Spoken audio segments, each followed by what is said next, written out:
Assalamualaikum warahmatullahi wabarakatuh. Waalaikumsalam warahmatullahi wabarakatuh. Bismillahirrahmanirrahim.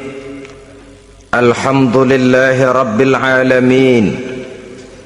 Wassalatu wassalamu ala asyrafil anbiya'i wal mursalin, imamil muttaqin, sayyidil ghurril muhajjalin, sayyidina wa maulana Muhammadin wa ala alihi wa ashabihil mujahidin at-tahirin, amma ba'du. Saudara-saudara kaum muslimin rahimakumullah, di zaman Rasulullah sallallahu alaihi wasallam adalah seorang pemuda bernama Ikaf bin Khalid. Ia seorang pemuda yang ganteng, sehat, tidak impoten, suka bergaul dengan wanita, suka pesta, dan memang ia orang kaya. Ia selalu menunda-nunda perkawinan dengan berbagai alasan-alasan yang tidak syar'i. Sampailah keadaan Ikaf bin Khalid ini kepada baginda Nabi, sehingga ia dipanggil oleh baginda Nabi.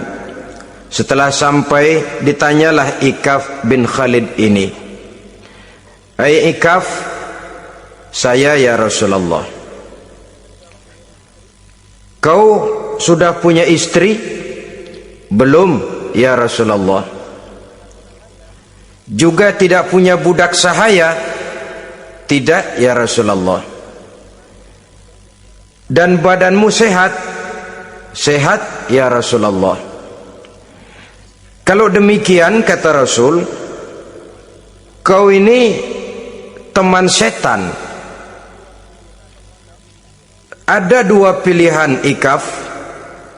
Engkau menjadi Nasrani, dalam arti meninggalkan hidup perkawinan, atau kalau kau mau ikut golongan kami, kau harus mengikuti tata cara kehidupan kami. Dan salah satu tata cara kehidupan kami ialah melaksanakan perkawinan."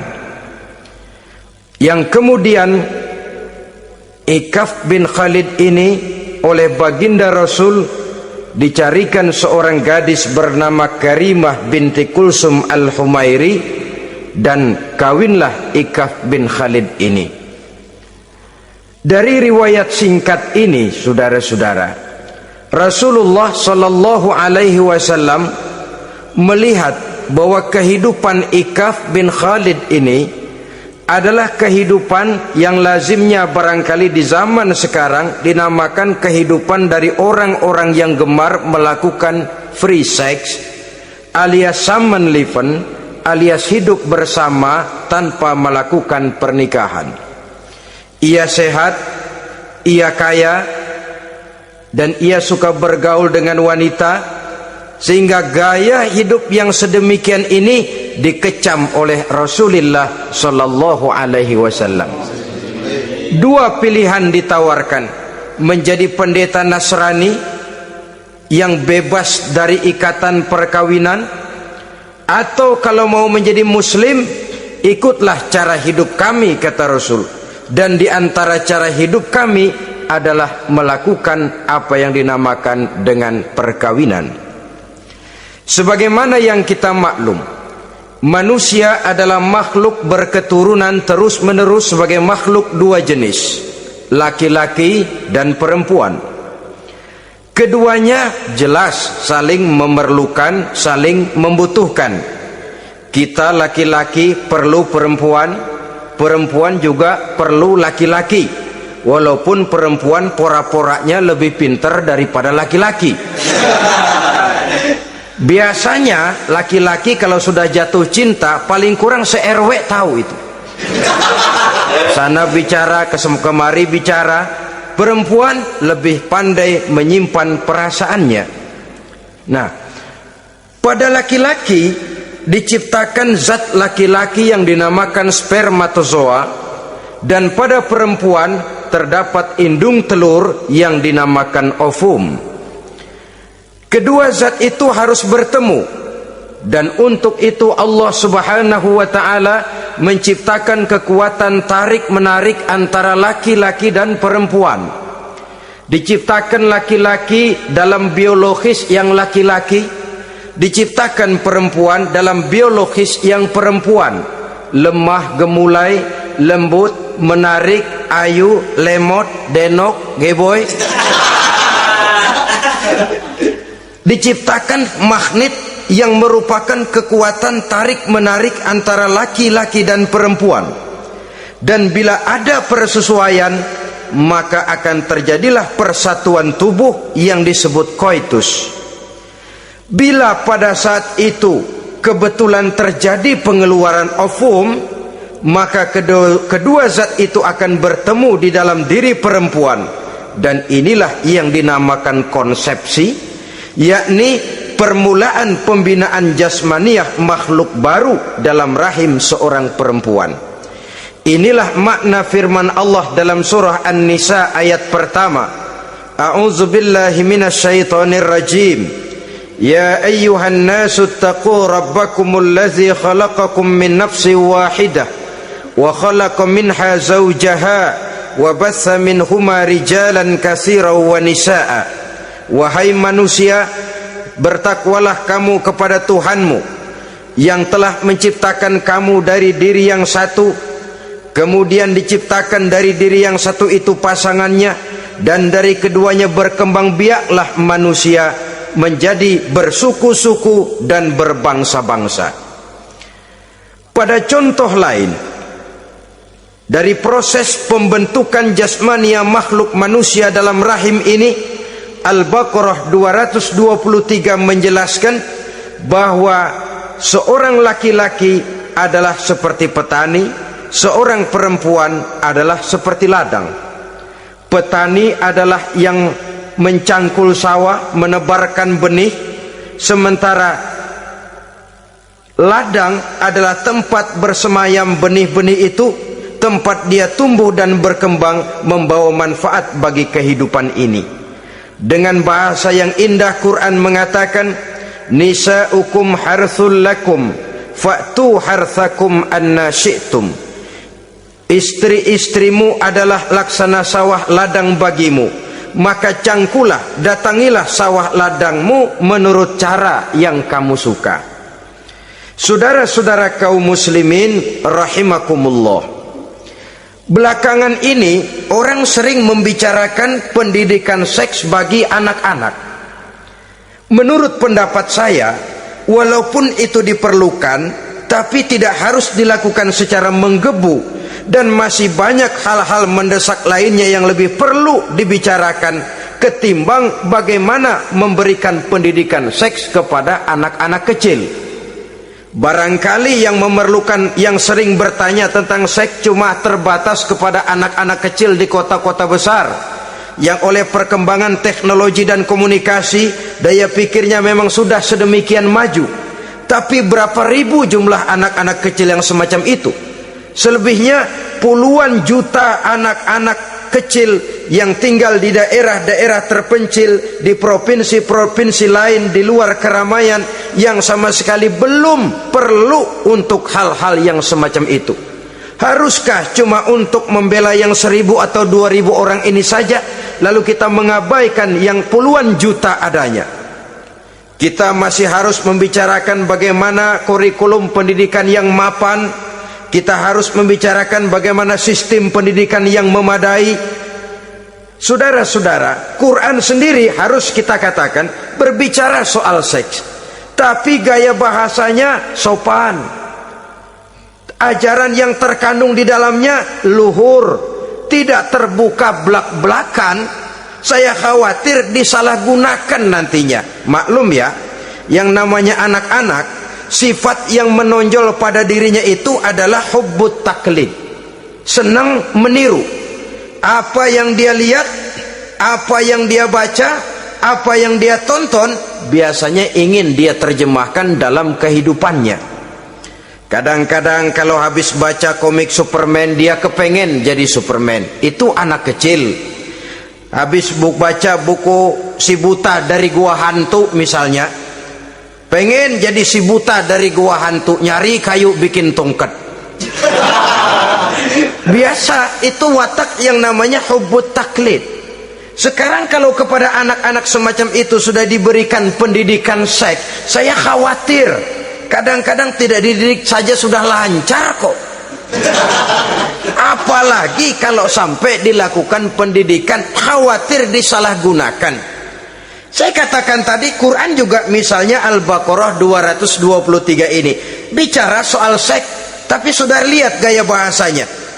Nisa'ukum harsul lakum fa'tu harthakum anna syi'tum. Istrimu adalah sawah ladangmu, cangkulah sawah ladangmu menurut cara yang kamu suka. Mau cangkul sambil mundur juga boleh.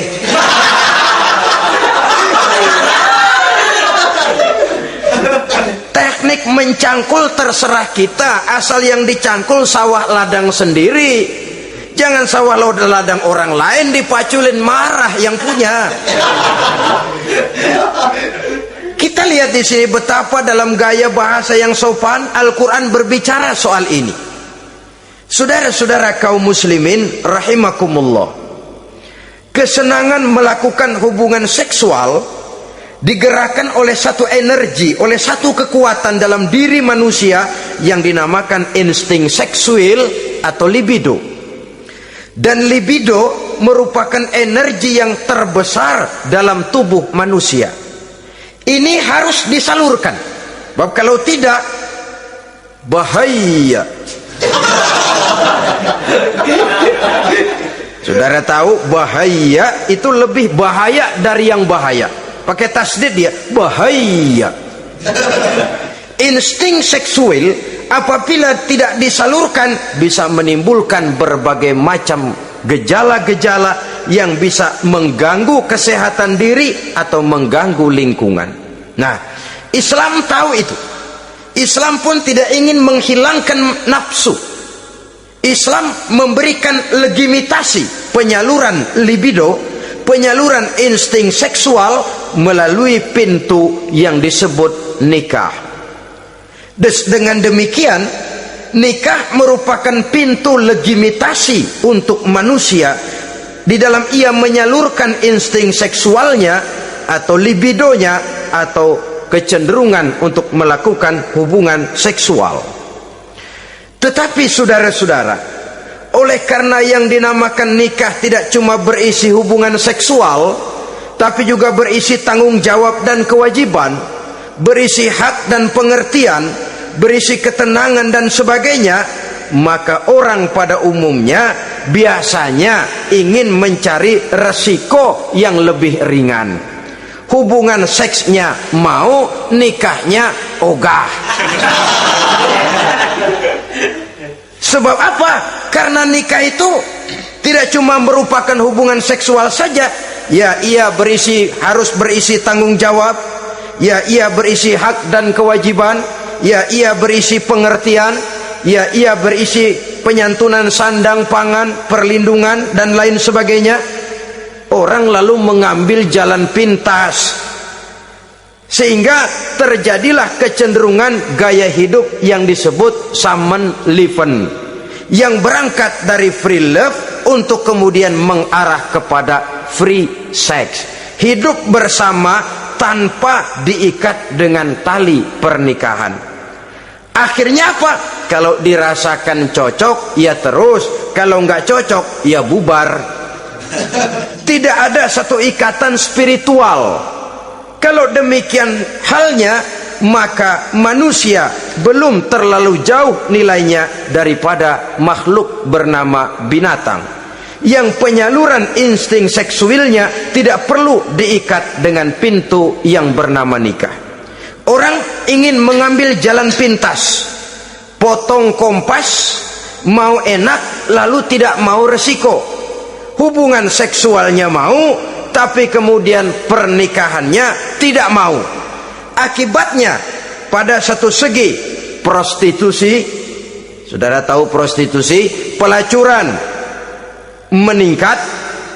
Perkara apa latar belakangnya itu bukan soal kita, tetapi kemudian terjadilah proses yang dinamakan prostitusi, atau kalau tidak terjadilah pergaulan bebas di dalam kehidupannya. Saudara-saudara kaum muslimin rahimakumullah, Islam pada hakikatnya memberikan alternatif, sehingga Nabi mengajarkan dalam satu hadis, ya ma'syaras syabab, wahai para pemuda, man istata'a minkumul ba'at, barang siapa di antara kamu mampu memberi nafkah. Ba'at di sini diartikan nafkah. Nafkah apa? Nafkah zahir, nafkah batin. Itu arti ba'at. Hai para pemuda, siapa di antara kamu yang sudah sanggup memberikan nafkah, baik zahir maupun batin, hendaklah dia melakukan perkawinan. Jangan lupa ini, man istata'a minkumul ba'at, yang mampu memberikan nafkah baik zahir maupun batin, hendaklah dia melakukan perkawinan. Kadang-kadang ada juga anak muda nekat banget, main derulung aja, nggak nengok kiri, nggak nengok kanan, tidak memahami yang namanya ba'at. Ba'at ini nafkah zahir. Nafkah zahir itu apa? Ya sandang, ya pangan, ya perlindungan. Nafkah batin itu apa? Ya kasih sayang, ya pengertian, ya termasuk di dalamnya melakukan hubungan seksual. Kalau itu cuma dasar itu, rasanya mah setiap kita mampu. Tapi kan tidak cuma itu yang jadi modal bagi satu perkawinan. Siapa di antara kamu yang sudah mampu memberikan nafkah, hendaklah dia kawin. Fa illam yastati', tetapi apabila dia tidak mampu memberikan nafkah itu, fa alaihi bisyam, hendaklah dia melakukan puasa. Sebab apa? Puasa ini esensinya kemampuan mengendalikan hawa nafsu. Umpamanya ada pemuda, badannya sehat, tidak sakit, tetapi dia belum mampu untuk memberikan nafkah. Sementara temperamennya termasuk tegangan kelas tinggi, gak boleh kecolek dikit mau ngedredet aja.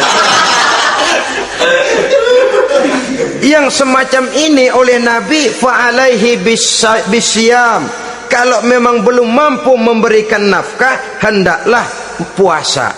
Sebab apa? Puasa lebih mengendalikan diri. Saudara-saudara, apabila puasa ini pun dirasakan juga berat, maka ada cara lain untuk menetralisir libido itu tadi, kecenderungan untuk melakukan hubungan seksual. Dengan apa misalnya? Dengan jalan menimbulkan, melakukan olahraga.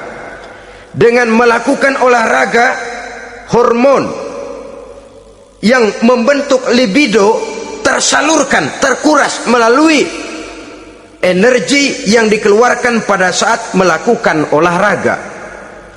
Atau dengan jalan yang keempat, menjauhi hal-hal yang bisa menimbulkan rangsangan seksual. Bisa dengan puasa tadi, bisa dengan olahraga, bisa dengan lain-lain yang kira-kira bisa menghindarkan kita dari hal-hal yang bisa menimbulkan rangsangan seksual. Sehingga Al-Quran pada surah Al-Isra ayat 32 berpesan, la taqrabuz zina innahu kana fahishatan wa sa'a sabila, jangan kamu mendekati zina, sebab sesungguhnya zina perbuatan yang keji dan jalan yang sangat buruk. Jangan mendekati zina.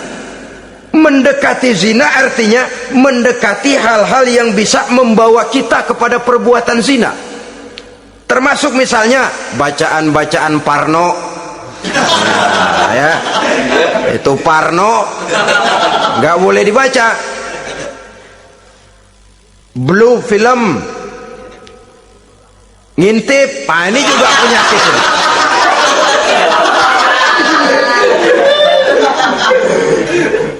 Itu termasuk dalam larangan la taqrabu zina. Jangan kamu mendekati hal-hal yang bisa menyebabkan kamu jatuh kepada zina. Kalau itu didekati, besar kemungkinan kita akan terperosok ke dalamnya. Sehingga pepatah bilang, kalau takut jatuh ke sungai, jangan main di pinggir sungai. Kalau takut ombak, jangan berumah di tepi pantai. Kalau takut jatuh kepada zina, jangan mendekati hal-hal yang bisa membawa kita kepada perzinaan. Nah, saya merasa prihatin bahwa dimanapun di dunia ini, modernisasi, kemajuan sering membawa proses pergeseran nilai. Cepatnya arus komunikasi. Apa yang terjadi di Amerika hari ini bisa kita tahu hari ini. Apa yang terjadi di Eropa hari ini bisa kita saksikan hari ini. Proses komunikasi yang sedemikian canggih membawa dampak proses pergeseran nilai dalam diri dan kehidupan manusia. Akibatnya dia banyak tahu, dia banyak melihat, dia banyak mendengar. Kalau dia tidak punya filter, dia akan mudah terhanyut oleh nilai-nilai yang menggeser dia dari tuntunan ajaran agamanya. Maka dengan demikian saudara-saudara, Islam memberikan legitimasi terhadap penyaluran insting seksual melalui pintu yang disebut nikah. Dan Islam mencela apa yang disebut samenleven, free love atau free sex alias hidup bersama tanpa melakukan pernikahan. Apa yang akan terjadi dalam kehidupan ini apabila manusia bergaul sebebas-bebasnya tanpa terikat lagi oleh norma dan kaedah kehidupan beragama? Sudah cukup banyak korban bergelimpangan dari arus yang namanya pergaulan bebas dengan dalih new morality, kebudayaan moral baru yang terlepas dari bimbingan kehidupan beragama. Saudara-saudara kaum muslimin rahimakumullah, dulu zaman kakek kita itu kalau Allahu Akbar, ya sedang sih sedang.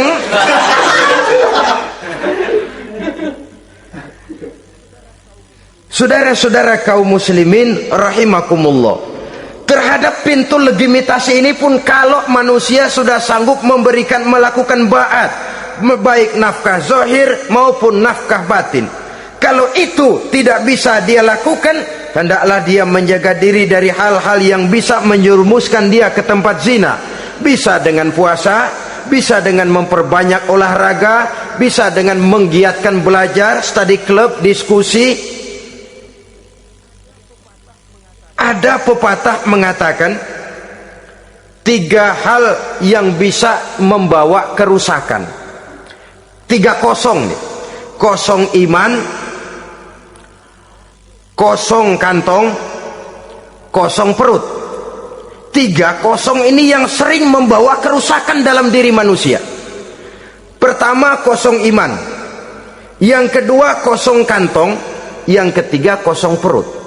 Ketiga kosong ini kalau sampai kumpul pada diri kita 3-0, berapa yang ngubernya? Sering kalah kita. Kosong iman, kosong kantong, kosong perut. Maka motif dari berbagai macam kejahatan umumnya karena 3 kosong ini.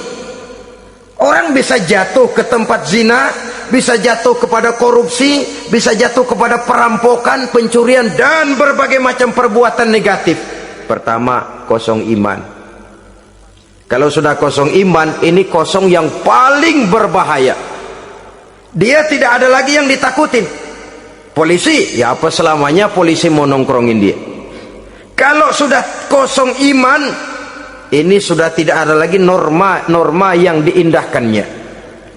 Yang kedua, kosong kantong. Orang kalau kosong kantong mudah gelap mata. Bawaannya udah was-was mulu uringan. Kosong kantong. Yang ketiga, kosong perut.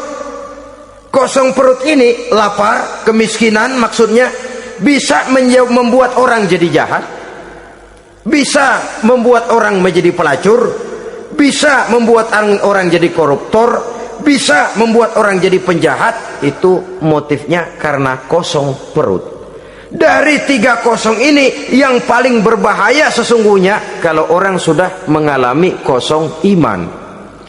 Perut kosong, kantong kosong, tapi iman penuh, masih ada rem. Ya. Kantong kosong, perut kosong, iman kosong juga, jebol, bablas sudah. Tidak ada rem lagi dalam kehidupannya. Hampir segala macam motif kejahatan yang terjadi di pentas dunia ini umumnya karena 30 ini tadi. Karena kosong iman. Sekarang ini kan pergaulan bebas bukan semata-mata karena orang lapar, bukan karena orang perlu uang, tapi kadang-kadang ada karena memperturutkan hawa nafsu. Kalau sudah ke sana, kosong apa itu? Kosong iman. Ada tante-tante girang, ada om-om senang, ada macam-macam lah. Kurang duitkah mereka? Cukup. Laparkah mereka? Kenyang. Apa yang kosong? Kantong penuh, perut penuh, iman yang kosong. Maka terjadilah proses yang namanya penyimpangan-penyimpangan seksual dari pintu legitimasi yang sudah diberikan oleh agama tadi. Kadang-kadang iman juga tertekan karena perut, persoalan ekonomi, atau karena memang kosong daripada kesibukan-kesibukan lain, kosong kantong, motivasi ekonomi. Ini seluruhnya bisa menjadi motivasi utama dari terjadinya berbagai macam penyimpangan. Karenanya Islam memberikan pintu legitimasi lewat jalan yang disebut nikah. Sehingga Nabi mengajarkan, hai para pemuda, siapa di antara kamu yang sudah mampu memberikan nafkah baik zahir maupun batin, hendaklah dia melakukan perkawinan. Sebab sesungguhnya perkawinan lebih memelihara pandangan, lebih memelihara kehormatan diri. Dari segi pandangan lebih terpelihara, dari segi kehormatan diri juga lebih terpelihara. Diberikan legitimasi lewat pintu yang halal bernama nikah. Kalau sudah didapat dengan cara yang halal, menikmatinya pun enak. Tetapi sesuatu yang didapat dengan jalan haram, menikmatinya pun gak enak, saudara-saudara. Celingak-celinguk. Contoh yang paling dekat, kucing aja, kucing. Kucing ya, kalau memang ikan boleh nyolong dia curi di dapur ikan itu, makannya nggak tenang dia, matanya selata pelotot, ada kaleng jatuh lari kencang bener dia. Rupanya kucing sendiri tahu kalau yang dia makan itu barang curian. Tapi kalau ikan kita yang kasih tuh ikan, kucing geledek bunyi, anteng aja dia. Kenapa? Dia tahu benar ikan yang dia makan itu ikan yang didapat dari pemberian orang, resmi, formal, sah. Begitu juga hubungan seksual ini. Kalau resmi diikat dengan tali pernikahan, orang tenang-tenang saja. Tenang, aman, ayem, tentram. Tapi kalau yang nyolong-nyolong, lihatin dah, segera dibopun pisang.